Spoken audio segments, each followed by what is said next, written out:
All right, guess, let's start. So, where do I begin? First of all, this is probably like a change of pace because I guess you can say this is like my final form of self-consciousness, where I just resort to gameplay footage and I talk like a commentary channel. Just forewarn, this won't be permanent. This is just out of comfort, I guess, for me. I don't have to worry about the camera and I don't have to worry about looking good. I think for me, I just want to get this over with. In terms of making videos, I always hate having to stop and trying to figure out what I need to do. And my breath has run out. See, that's the thing I always have to worry about with filmmaking or like any type of thing, like YouTube wise. I was very self-conscious with like the way I looked, and still to an extent am still self-conscious, but I'm slowly becoming more aware and just being more transparent in terms of like with myself and understanding that, some days I can't always look my best, and I'm sure others can relate to that. I mean, I'm sure, I'll be honest, like a lot of novels probably have this crazy crippling anxiety, this crippling depression of some sort where they just can't bring themselves to show themselves to the places they work at or, are in present of. Like they just wear a hoodie in a sense to hide themselves from the world, but still like an obligation to be at these events in a way, like I guess conform to society in a sense. Okay, so that's my minute-long tangent in the beginning. So if you're wondering why my camera's off, yeah, that's why. I just don't feel like dealing with that right now. But don't worry, it won't be permanent. I think I'd like to try to get my camera face back on. I'm just trying to experiment with mediums that I really want to do. This is one of them. And I want to see if I can get back with my shitty old camcorder and see if that would work. Anyways, so again, hello everyone. Long time no see. Waht. It's been a very long time. Let me quickly update you on what's been going on. Well, one, I failed class and I pretty much got suspended from my college and ever pursuing my degree dreams, quote unquote. But that didn't really stop me in a way. In fact, I think it lessened the barriers for me to go pursue things I really wanted to do.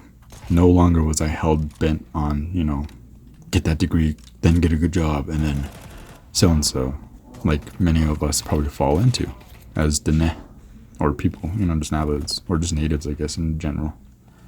It's like we're conformed to this idea to, this is what we need to do, and blah, blah, blah. It's good for us, in a sense. But I mean, that's just not the case. I mean, a lot of things change. I've seen so much change happen within these years, The old idea of having to go get a good job so we can have a stable future for future generations is just non-existent. It's just wild to me that that's still kind of being told in a way. But, with things unknown out there, I can understand why. But if you need to hear this, you don't have to do that, okay?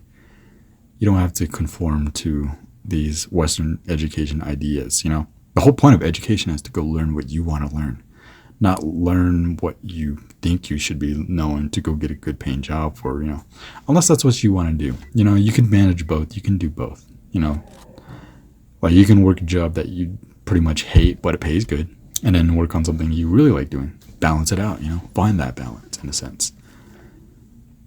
Okay, that was another tangent. Sorry. Keep forgetting to talk about what I really want to talk about, which is the updates I guess I have for you all. Where have I been? A lot of you probably asking, where the hell did this Leonard guy go? He just disappeared, Yeah, I did disappear. Mainly because after the film thing for Yes Congo, I kind of fell into a deep rabbit hole, like the success of my film. I don't know, like I was trying to figure out what did I really want from this film. I didn't get what I wanted. Did I want more? Like, I was basically dreaming in a sense, saying I want someone to pay for my future endeavors. But looking back on it, that was so unrealistic. In fact, I didn't really know what I wanted to do. I think I just wanted to prove to myself I can make a film and say, hey, let's go present it and blah, blah, blah. And I did that. But then once I did that, I was like, okay, now my goal's done. Now what? I didn't think about the aftermath or like, the planning of like, how do I fund this? How do I make this into a career? I wasn't even thinking about that. I was thinking about just how do I get it there? And I got it there, and I was like, okay, now what, And so I guess that stopped me. And then that's when my classes failed, and I was like, oh my God, nothing's like looking up for me. So when my classes failed, I decided to enroll in this boot camp thing and for coding, and because I always I knew I wanted to learn coding, but for some reason school wasn't doing it for me.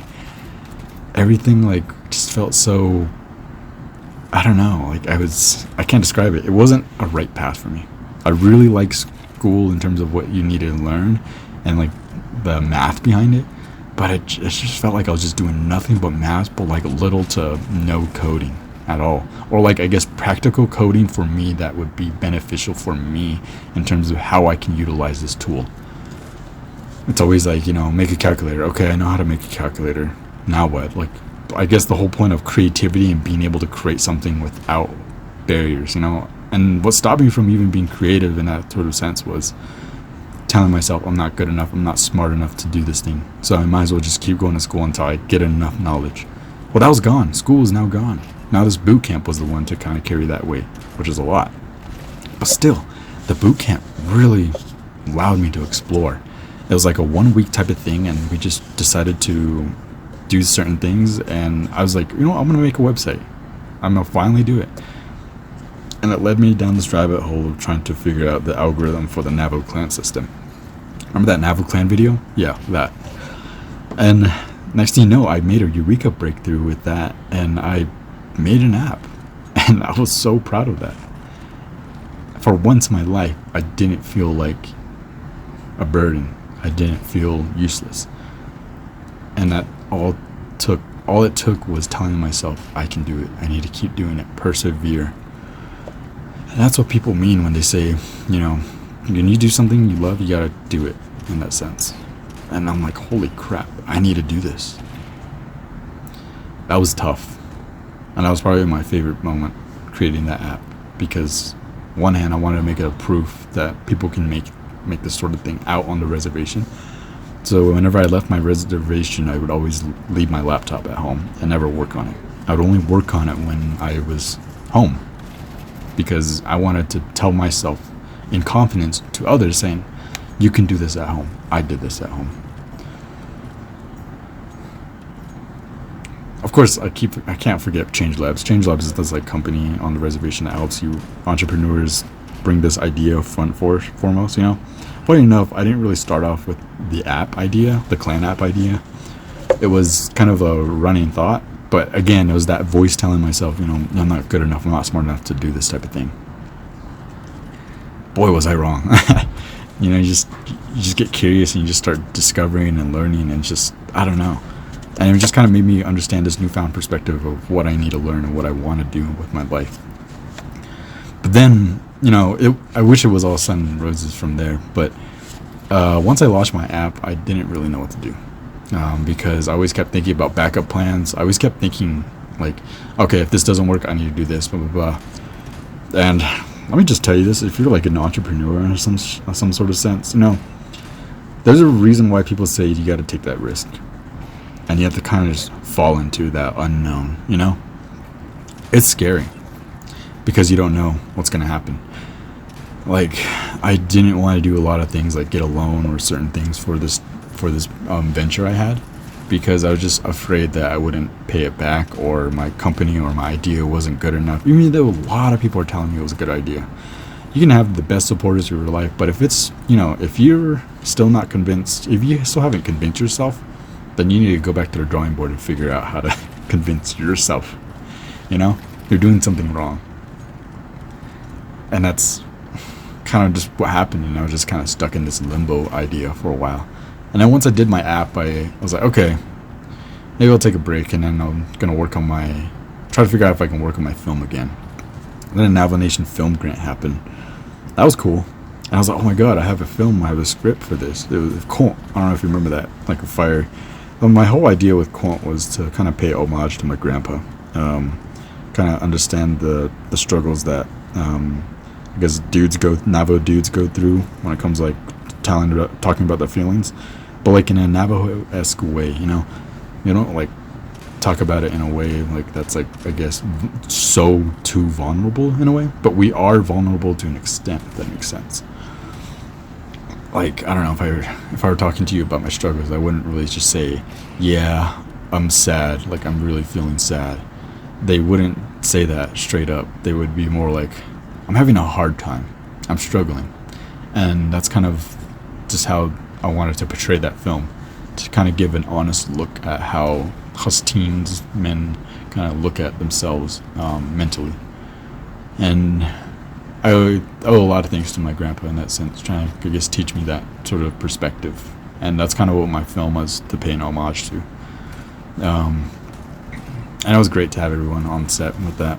But yeah, it was something. But again, I finished it, and the premiere, like, I didn't work on anything on my app. I was kind of letting that kind of sit for a bit, and I wasn't doing anything. Again, it kind of comes back to that, revolves around back to the idea of not committing to this risk, Part of me was like, I don't know, like, I like filmmaking, but do I like it enough that I would give up everything and try to pursue it 24/7? Part of me said no, because I understand the world, and it's not for me, understanding the people associated with filmmaking. I understand what I need to do to get films off the ground, but in order to, like, just be lost in the quote-unquote sauce, I just can't do it. It's not for me in a way, because I'm a very technical, analytical person, and I like the challenge of, like, math problems, or like, some sort of problem-solving aspect in that category brings for me. It challenges my mind. If I just stood in filmmaking 24/7, I would kind of lose that. And that's probably why I'm scared to kind of commit to filmmaking in a sense. Because I feel like I'd be losing that part of me. The Albert, quote-unquote, Leonard, that loves solving math problems and trying to challenge these really difficult nuances that we deem as impossible. But I also love being creative in a sense.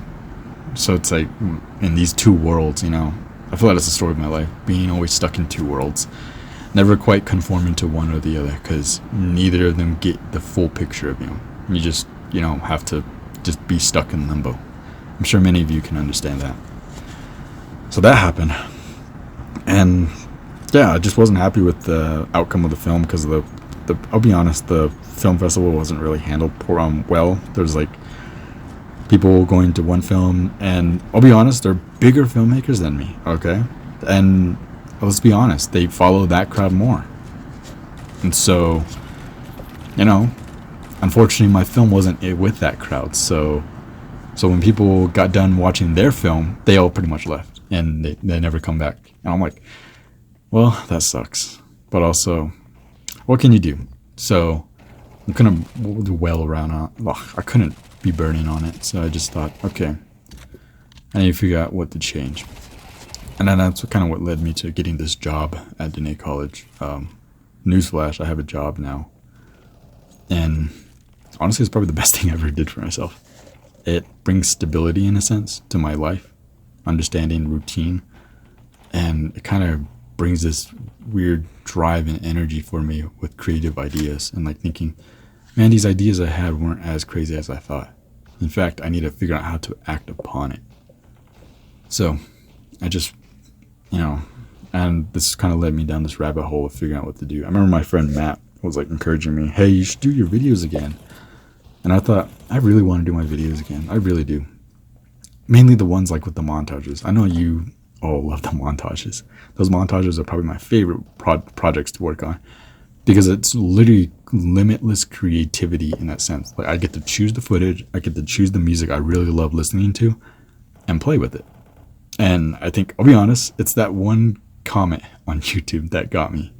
He commented on my comment post, and he's like, I was listening to this band, and it kind of reminds me of, I just always thought, like, your music this music and your videos would work pretty well. And I think to me, it's something that sparked something in me. I'm just like, I think it's time. I think it's time that I come back and try to do something on YouTube again for a bit. And now that I have this job, it's not like a big concern to try to figure out putting pressure on all these creative ventures I have to like support me financially. This is what the job's for, stability in a sense, and allows me to just be more creatively free in a sense. And that's just what I love right now. So I don't know what this whole tangent was. I guess for people who want to listen to me talk and wander about. But I guess, you know, at the end of the day, do what you got to do. Follow your heart. Don't fuck it up. And I mean that with sincerity. Because, yeah, just know what you're getting yourself into.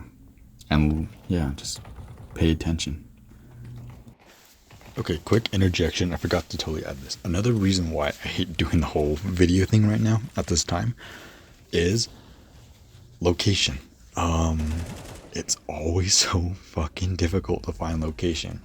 I just don't have a place of my own that I can call my own, you know? I still live with people that, you know, I have to keep their lives private just out of respect for them.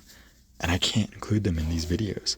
And also, I want to keep my life private, honestly, to an extent, in terms of like my personal life. And so location's like a big fucking pain in the ass, I'll be honest. Like finding a place to go record is always so difficult, and you only get like 5 minutes of that space. Look how long this video is. That is not enough time. So this is why I'm kind of doing audio recording for now. Just for now. But hopefully we do something in the future. ljdhfuyanhf.